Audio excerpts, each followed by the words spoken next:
Hey, what is up all you do-it-yourselfers? My name is Dylan Taylor and this is Dylan's DIY Workshop. Today I'm going to be showing you how to add more holes to a belt. So my girlfriend picked up this Guess belt and it's just a little bit too big. It needed 2 more holes or possibly 3, so just for safe measure I added 5.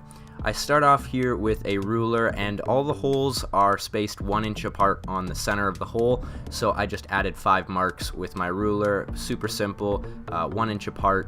And then I grab my leather punch. I will leave an Amazon link for one of these if you would like to grab one. It's not necessary.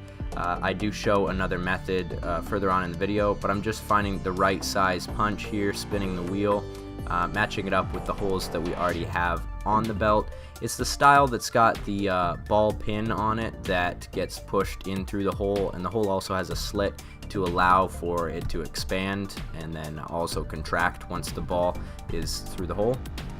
Okay, so the second method is just with a punch set, and I've got a piece of hardwood here just so that I don't end up mangling the plywood top of my workbench.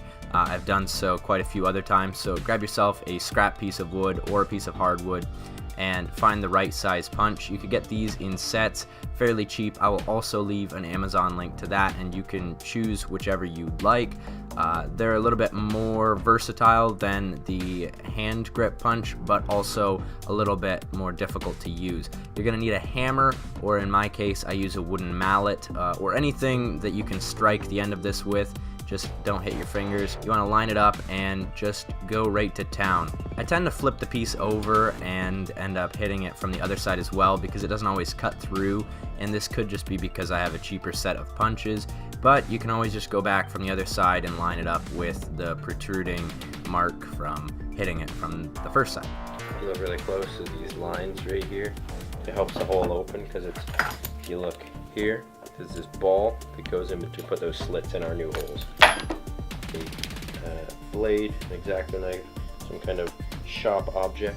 So using your X-Acto blade or knife or whatever you end up using, I don't have a very clear shot of it here, but I'm going about the distance that I want the slit to be. It's about 1/8 of an inch, just like the ones that are already on the belt. I'm putting the tip of the blade in, pushing down, and then rocking the blade back and forth towards the hole. This did stick into my workbench, so you're going to want to have a scrap piece of wood or do it on a workbench just so that you don't damage, say, your mom's kitchen table or something like that. And I also didn't try to slice because that slicing motion could have slipped when it broke free and sliced across the top of the belt, or it could have ripped another hole, and so that's what the rocking back and forth motion did. It just kind of chopped it up and we ended up with perfect lines, and the holes match almost identical to the holes that were already in the belt.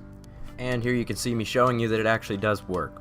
So I want to give a huge thank you to all of my Patreon supporters, especially the top tier Patreon supporters, Randy, Robinbird, and Mike Maxwell. And if you guys want to help support my channel or any of the things that I do, Patreon is an amazing way to do so, and I will leave a link in the description, as always, and in the top right corner of the screen. Thank you guys so much for watching. I hope you guys enjoyed this video, maybe learned something new. If you guys are new, please subscribe. If you're already subscribed, please share this video with a friend, and as always, if you enjoyed the video, give it a big ol' thumbs up. We'll see you guys all next time.